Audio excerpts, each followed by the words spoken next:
A paz do Senhor, estamos aqui para mais uma lição. Quase que essa semana não saiu, mas nós estamos aqui para dar continuidade a esse nosso projeto. E hoje nós vamos estar falando nessa lição sobre a inescrutável sabedoria de Deus. E esse capítulo nós vamos estudar no livro de Jó. Para mim é o capítulo que eu acho mais fenomenal que existe no livro de Jó. É o discurso sobre a sabedoria.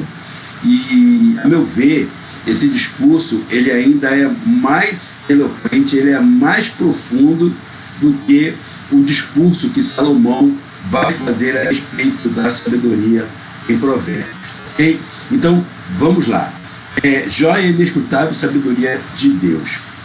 O texto áureo, fala assim: mas disse ao homem, eis que o temor do Senhor é sabedoria. É interessante que enquanto Salomão fala que o temor é o princípio da sabedoria, Jó ele vai além e diz que a sabedoria de verdade é você temer ao Senhor. Não é nem o princípio da sabedoria, mas é, na verdade, a sabedoria em si. Então, o verdadeiro conhecimento que nós precisamos ter é essa questão de nós temermos ao Senhor. O nosso principal conhecimento tem que ser: o Senhor, ele merece o nosso temor. Claro que esse temor não é no sentido de medo, mas é no sentido de respeito. É nós termos a ideia de que precisamos respeitar a presença do Senhor em nossas vidas. Isso em todas as áreas. Às vezes, eu vejo as pessoas: Senhor, nós entramos na tua presença, mas aí Deus, deve olhar lá do céu e falar assim: bobinho, onde você acha que estava fora da minha presença? Nós sempre estamos na presença do Senhor em qualquer situação, em qualquer momento, ok? Então, eu preciso entender que os olhos do Senhor estão sobre mim, e se os olhos do Senhor estão sobre mim, nós precisamos temer esta presença maravilhosa em nossas vidas. E por isso, se eu entendo que o Senhor ele se faz presente na minha vida, eu tenho que sempre me apartar do mal, que isto vai ser inteligente. Ou seja, enquanto a sabedoria é o conhecimento, a inteligência é a aplicação prática desse conhecimento. Então, o conhecimento que eu tenho que ter para ser sábio: o Senhor ele está presente em minha vida, sempre. E qual é a prática que é a consequência desse conhecimento? Qual é a inteligência gerada pela aplicação desse conhecimento?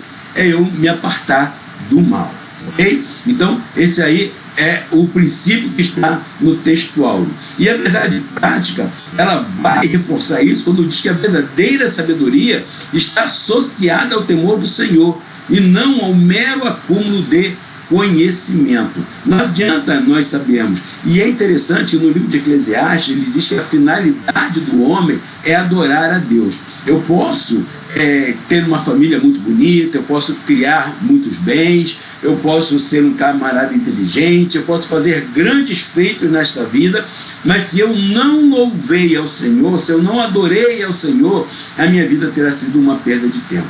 Por isso que o verdadeiro temor do Senhor, esse sim, é também a verdadeira sabedoria. Eu não vou falar sobre a leitura bíblica em classe, não vou falar sobre a leitura diária, eu vou direto na leitura bíblica em classe, porque a leitura diária ela vai ser justamente a repetição do texto que nós vamos fazer na leitura em classe, ok? Então ele diz aqui no primeiro e no segundo versículo: na verdade, a veio onde se extrai a prata e para o ouro, lugar em que o derretem. O ferro tira-se da terra e da pedra se funde o metal. É interessante que Jó ele vai botar a busca pela sabedoria parecido com o trabalho que se faz em busca das riquezas da terra, em busca do trabalho no garimpo. E é interessante que ele vai colocar nesse texto que nós precisamos buscar aonde existe esse metal, aonde existe esse tesouro. Eu preciso me esforçar para chegar, atingir ele, e ainda preciso depurar para que esse tesouro, esse ouro, essa prata, essa pedra preciosa, ela possa ter algum valor. Mas ele vai dizer que com relação à sabedoria, isso é mais complicado, porque não tem como o homem buscar a sabedoria em si. Vede, novamente, nós não estamos falando da sabedoria no sentido de conhecimento, mas nós estamos falando da sabedoria no princípio de temor, no sentido de comunhão com Deus. Ok? Então, ele vai falar aqui sobre a busca pelas riquezas.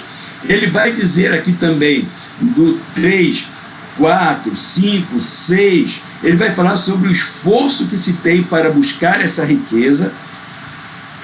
Desculpa. No 7, essa avenida ignora a ave de rapina, quer dizer, ele vai mostrar que o homem vai aonde os outros animais, por mais altivos que eles sejam, eles não conseguem ir. Por mais que a ave de rapina ela voe alto, né, e tem uma visão privilegiada dali de onde ela está, por mais que os animais, o leão, ele seja um animal feroz, um animal corajoso, nenhum desses consegue chegar aonde o homem chega para encontrar a sua riqueza. E ele vai prosseguindo até que no verso 12 ele traz a ideia principal do que ele vem discorrendo até aqui. Enquanto o homem ele acha a sua riqueza na terra, mas a sabedoria ela não é encontrada de maneira fácil, ela não é algo que o homem possa simplesmente com seus meros esforços encontrar. E é interessante que ele não tem como achar, é um bem que não pode ser comprado e muito menos vendido. E é uma coisa interessante, né? O verso 14 ele vai dizer também, né? Quando ele fala do abismo, quando ele fala do mar, ele vai falar daquela da imensidão, daquilo que é imenso, mas que ainda assim não pode ser encontrado, não pode ser achada essa sabedoria, por mais que um homem ele vá além daqueles que são os seus limites pessoais, os seus limites da sua própria condição humana. No 15 e no 16 ele vai dizer que ela não pode ser aquilatada. Qual é o valor do conhecimento? Diz, né, que o conhecimento ele é poder, o conhecimento ele traz riqueza, mas qual é o valor desse conhecimento? Quanto custa você ter uma informação? No 22 e no 23 ele vai dizer o seguinte: na velhice, né, quando a gente começa a ter já uma certa condição de vida, a gente começa a aprender com as lições da vida, através da nossa comunhão com o próprio Deus, aquele que se dispõe a ter essa comunhão com Deus, a gente começa a ter o deslumbre do que é o conhecimento dessa sabedoria de vida que nós precisamos ter. Só que aí a gente já está chegando ao final. Chama atenção que às vezes eu escuto as pessoas falando, né, se hoje eu soubesse o que sei, eu não teria cometido alguns erros que eu passei na vida. Mas geralmente é isso mesmo, tá? E é isso que Jó ele está falando aqui. Quando a pessoa envelhece, quando a pessoa chega ao final da sua vida, ela começa a ter esse entendimento que agora, muitas das vezes, já não é tão fácil de ser aplicado, já não é tão fácil de ser. É um conhecimento que começa-se a ter um vislumbre dele, mas que agora já se passou a vida, as decisões já foram tomadas, aquilo que já aconteceu. Quantas das vezes, quando nossos filhos estão criados, a gente olha e fala assim, poxa, eu cometi alguns erros que hoje eu não cometeria. Quantas vezes no nosso relacionamento, né, de esposo, de esposa, a gente fala assim, não, eu cometi alguns erros que hoje eu não cometeria. Mas a gente vai adquirindo esse conhecimento atrasado, depois da experiência vivida. E é isso que Jó ele está dizendo aqui, ok? Ele coloca aqui nos objetivos específicos, né, que todos os esforços humanos são inúteis para a aquisição da sabedoria divina. É uma coisa interessante que muitas das vezes as pessoas usam essa verdade, que isso é uma verdade, como uma desculpa para não estudar, né? Não, porque o meu seminário é a oração, é o joelho. Não é isso que esse texto está falando, ok? Paulo, ele diz isso.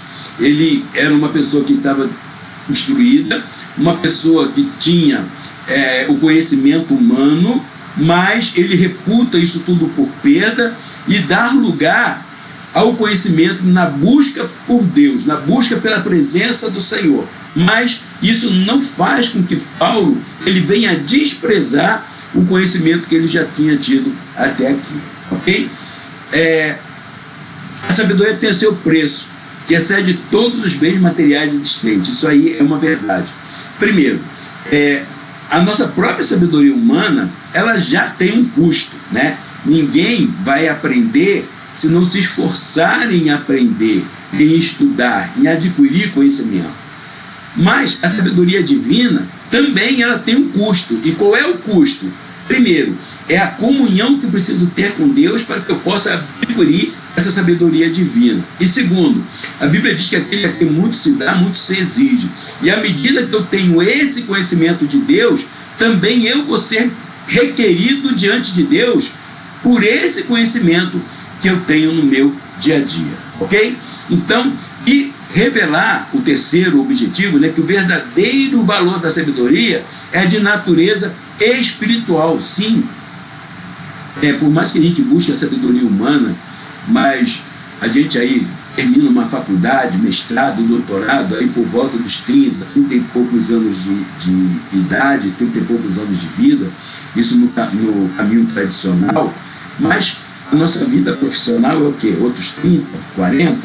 Mas quando nós falamos de sabedoria, temor do Senhor e os benefícios espirituais, nós estamos buscando frutos a serem colhidos durante toda a eternidade. Então, esse valor da sabedoria, ela é de natureza espiritual e não apenas o valor material propriamente dito. Tem que chamar atenção para esse texto aqui. Ele diz aqui, ó, quem é sábio segundo as Escrituras é o que fala diversos idiomas, é o que lê mais de 60 livros por ano, é o que conhece muito de filosofia, o que conhece muito de teologia, o que tem profundo conhecimento da literatura mundial e nacional. Quem é o sábio segundo as Escrituras? Isso aqui é algo que a gente precisa ver no nosso dia a dia. É interessante, né, que quando nós temos na Bíblia Salomão como um dos homens mais inteligentes, mas quando o profeta ele vai comparar a sabedoria de Satanás, ele diz que Satanás era mais sábio que Daniel. Por quê? A sabedoria de Daniel talvez não fosse aquela sabedoria do conhecimento humano, mas era uma sabedoria em busca do conhecimento espiritual, da relação com Deus. Então, a sabedoria de Daniel, ela poderia ser mais proveitosa do que a sabedoria de Salomão, propriamente dito. Reforço.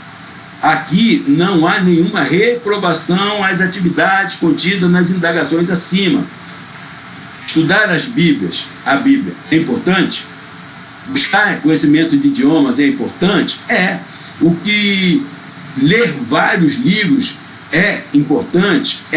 Tem algum problema em você estudar filosofia e teologia? Não, muito pelo contrário, né? Como seria bom se cada vez mais cristãos tivessem compreensão profunda segundo a cosmovisão cristã acerca desses temas. Particularmente, eu queria que todo cristão ele fosse formado em teologia. Eu sou um admirador a respeito da teologia. Eu amo a teologia e é algo que eu gostaria que todo cristão tivesse o conhecimento teológico. Não aquele conhecimento esporádico, mas o conhecimento profundo da teologia em si. E acredite, antes de eu fazer o seminário, eu era um excelente aluno de escola dominical. E o bom aluno de escola dominical, ele consegue ter um conhecimento razoável de teologia. Então, como é que está a escola dominical aí na tua igreja? É importante a gente trabalhar com isso. Introdução. Aqui, ele coloca, né, que o propósito, né, de Jó é contrastar a sabedoria meramente humana com a sabedoria revelada, que é aquela de origem divina.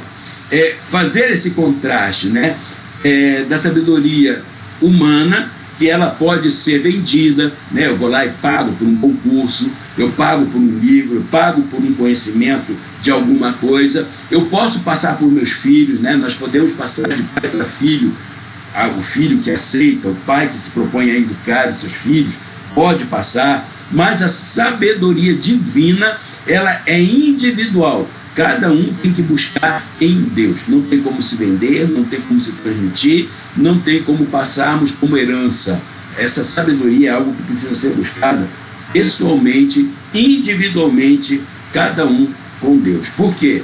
Ele declara que somente Deus é a fonte dessa verdadeira sabedoria, tá ok? Essa divina sabedoria se manifesta na vida dos homens de uma forma prática, através do temor do Senhor. Ou seja, às vezes, né, eu escuto as pessoas falando assim: não, meu filho está fora da igreja, mas ele teme ao Senhor. Não, quem teme ao Senhor, ele está na presença de Deus. Quem teme ao Senhor, ele está buscando a presença do Senhor, ele busca a comunhão de Deus, e essa comunhão, ela é revelada não apenas na comunhão que eu tenho com Deus propriamente dito, mas com a comunhão que eu tenho com o corpo de Cristo, que é a igreja de Deus, ok? Então, essa verdadeira sabedoria, ela é manifesta no temor do Senhor. Quem teme ao Senhor, ele vive uma vida em conformidade com esse temor. Ele vai dizer aqui também, né, no primeiro título, né, aí no tópico 1, ele vai dizer que o minério, né, ele precisa ser garimpado, e a sabedoria igualmente. Por isso que a Bíblia fala, né, aquele que ensina, ele precisa se dedicar ao ensino. Não tem.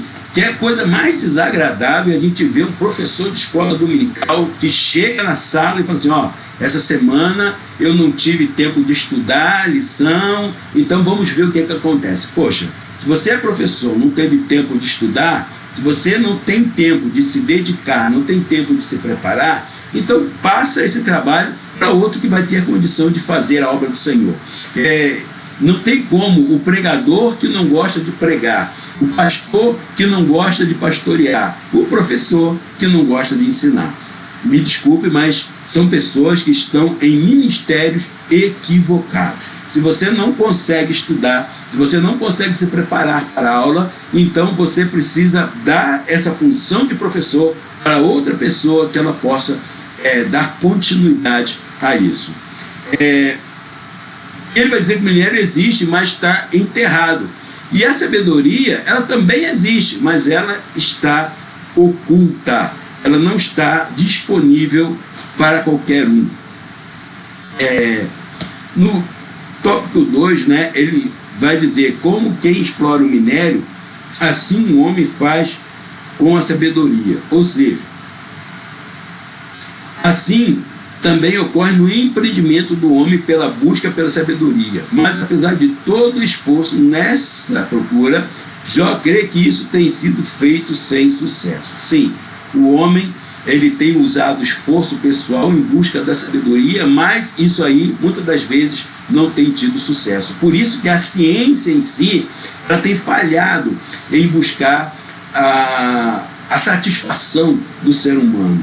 Enquanto algum tempo ele falava assim: não, o conhecimento ele sempre é bom, mas quando a gente vê o conhecimento colocado na mão do homem mau, ele vai usar esse conhecimento para um propósito mau. Então esse conhecimento na mão dessa pessoa não é bom, ele é ruim.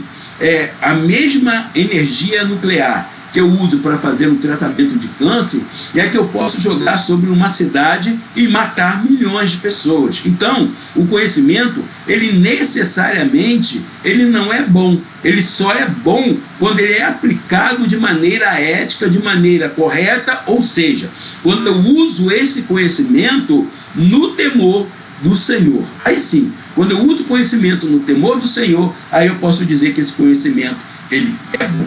Aí ele pergunta ainda: de onde vem a sabedoria? Jó demonstra que o homem tem sido exitoso no seu trabalho junto às minas, todavia incapacitado na escravização da sabedoria. Tem procurado, mas não tem encontrado. Isso aí nós temos visto, essa busca do homem em busca da verdade final, mas essa verdade final ela não é encontrada. Nós temos visto leis científicas que são verdadeiras, até que uma nova descoberta gere uma outra lei que transforma o conhecimento anterior em algo obsoleto. Ok? É interessante, né? Essa visão, esse cuidado que nós temos que ter de que a ciência ela não é um fundo em si. É uma coisa interessante quando às vezes as pessoas falam, né, da briga da fé com a ciência. E essa briga ela não é verdadeira, até porque foi a igreja que foi as primeiras universidades, os primeiros centros de ciência, eles foram criados em torno da própria igreja em si, ok? A igreja foi esse departamento, foi esse local onde permitiu que a ciência ela pudesse desabrochar. Ele diz aqui ainda que a sabedoria dos sábios e da academia estava disponível para ser alcançada. Sim, se você quiser estudar, se você quiser cursar, essa ciência ela está disponível. Todavia, a que Jó retrata, ela não era fruto da tradição, nem podia ser obtida pelo método acadêmico.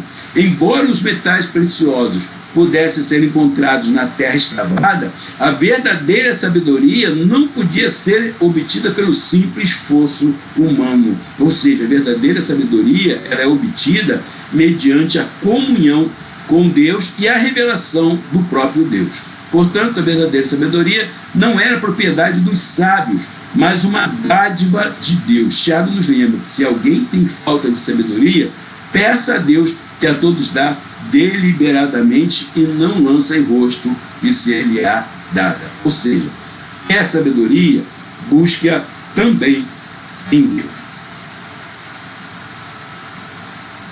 No segundo título, a sabedoria é vista como bem comercial e tem um preço da sabedoria.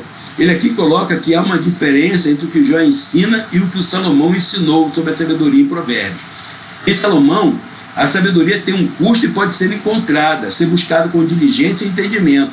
Ela tem seu preço e pode ser passada de pai para filho. Por outro lado, para Jó, a sabedoria está em outro patamar. Ela tem valor, mas não tem preço. O valor é tão alto que ela não pode ser colocada sobre ela preço algum. Okay? Nenhum valor, nenhum preço que for colocado sobre ela irá alcançar o valor que ela possui. Ou seja, como bem destacam os estudiosos, a sabedoria de Jó é incomparável, não se pode comprar ou trocar com todos os outros tesouros. É patrimônio exclusivo de Deus, não é possessão dos mestres, por isso não pode ser transmitida, ela é buscada individualmente. No tópico 2, muitos homens têm extensos conhecimentos e justamente por isso são os mais tolos. Existem pessoas que buscam, têm até um certo conhecimento, mas a aplicação, a utilização desse conhecimento é completamente equivocada. Vou dar um exemplo, né, que a gente vai ver no nosso dia a dia, são os silogismos, né, os sofismos. Muitas das vezes são conhecimentos lógicos, são sentenças lógicas, premissas lógicas, e que se chega a uma conclusão, e essa conclusão é equivocada, ok? Isso acontece muitas das vezes na prática da vida, do dia a dia, né? Existem pessoas que têm um conhecimento e no final a conclusão que elas chegam com esse conhecimento é uma conclusão equivocada. Ou seja, não há tolo maior do que o tolo instruído. Isso aqui pode até parecer uma piada, mas é uma verdade, ok? Existem pessoas que têm muita instrução, mas não passa de um tolo, porque ele não sabe como aplicar essa instrução que ele recebeu. E por isso, no item 3, ele vai dizer que a sabedoria não é um mero bem comercial. E ele vai dizer aqui que O patriarca, ele não nega que a sabedoria exista ou que ela possa ser encontrada, mas o que ele diz é que a sabedoria não é um bem que esteja à venda. Ela não pode ser encontrada em toda parte, nem mesmo nas mais poderosas forças da natureza primitiva, o abismo e o mar. A sabedoria é de valor inestimável e só quem pode conhecer, só quem pode conceder essa sabedoria é o próprio Deus, porque só Ele tem o acesso à fonte dessa sabedoria, que é Ele mesmo. Ele, o próprio Deus, Ele é a fonte da sabedoria. A sabedoria é vista como um bem espiritual, né? No item 1, ele vai dizer que toda diligência técnica e determinação não tem sido suficiente para que ele a encontre. A sabedoria não está no centro da terra, nem como os sábios, de forma que possa ser passada pela simples via da tradição. A sabedoria, ela não está simplesmente naquilo que a gente sabe, naquilo que a gente conhece. O sábio, ele nem por isso é detentor da sabedoria, ele é detentor do conhecimento. A aplicação dessa sabedoria, a aplicação desse conhecimento é algo que precisa ser passado por Deus. É Deus que dá essa condição. Então ele vai dizer que essa sabedoria, todos os esforços humanos revelam-se inúteis à sua aquisição. A sabedoria, portanto, ela está em Deus e somente Deus pode outorgá-la. Deus é a fonte da sabedoria e somente Ele, o Senhor, pode revelar. E uma verdade prática, isso aqui eu vou ler o texto inteiro porque é importante a gente rever. A sabedoria vem de Deus, ela está em Deus e é Ele quem a revela. A sabedoria divina não é uma verdade a ser apenas contemplada, mas a verdadeira sabedoria, ela é para ser vivida.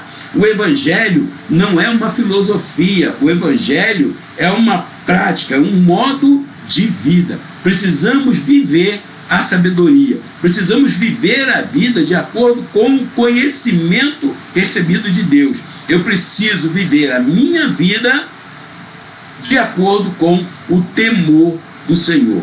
Então, ela é prática.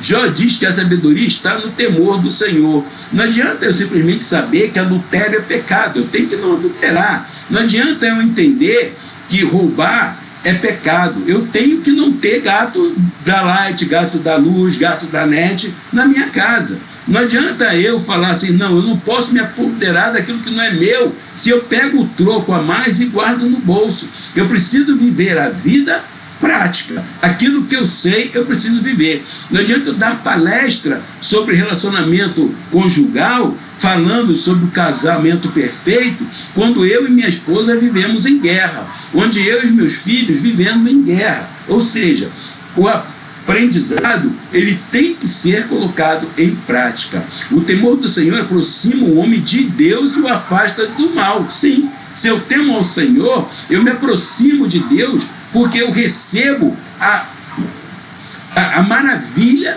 dessa comunhão, desse convívio com Deus. E se eu entendo desse convívio como algo bom, eu me afasto do mal. E ao me afastar do mal, eu me aproximo ainda mais do Senhor. E aí vai entrando nesse círculo virtuoso, no qual eu temo ao Senhor, me afasto do mal e desfruto da comunhão. Ao desfrutar dessa comunhão, eu aumento o meu temor, me afasto mais do mal e desfruto maior comunhão. E assim nós vamos cada vez mais rumando em prol dessa aproximação de Deus.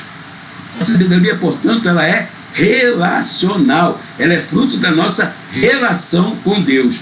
Esse foi o testemunho que o próprio Deus já havia dado sobre Jó, quando ele diz que Jó era fiel, temente a Deus e que se apartava do mal. Ou seja, Jó, ele era um homem temente a Deus, ou seja, ele era um homem sábio e ele se afastava do mal, ou seja, ele tinha inteligência. É uma coisa interessante que a Bíblia fala, né, sobre a importância de se afastar da aparência do mal.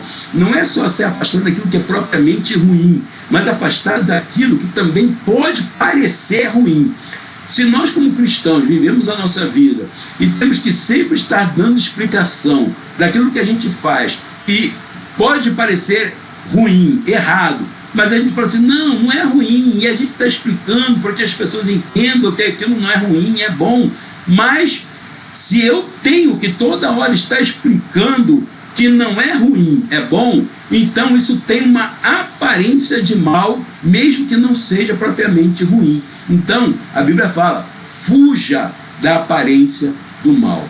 Ao contrário de seus amigos, ele, Jó, vivia a sabedoria divina, não apenas contemplativa, tradicional, transmitida pela tradição. Não adianta o pastor subir no púlpito dizer que adultério é pecado, quando ele mesmo está adulterando. Não adianta o jovem estar ali, que eu estou aqui para falar sobre jovens, e no final, ele, quando termina o culto no domingo, ele sai e vai paquerar de forma errada a sua namorada, ou vai ter um relacionamento amoroso em uma situação não do casamento. Então, no final, nós vamos ver, não adianta o pregador, né, ele vive a semana, ele está ali dando calote, está ali devendo a Deus e o mundo, está ali com uma série de coisas que denigrem a imagem dele, e quando serve no púlpito, ele que serve a voz de Deus. Não dá,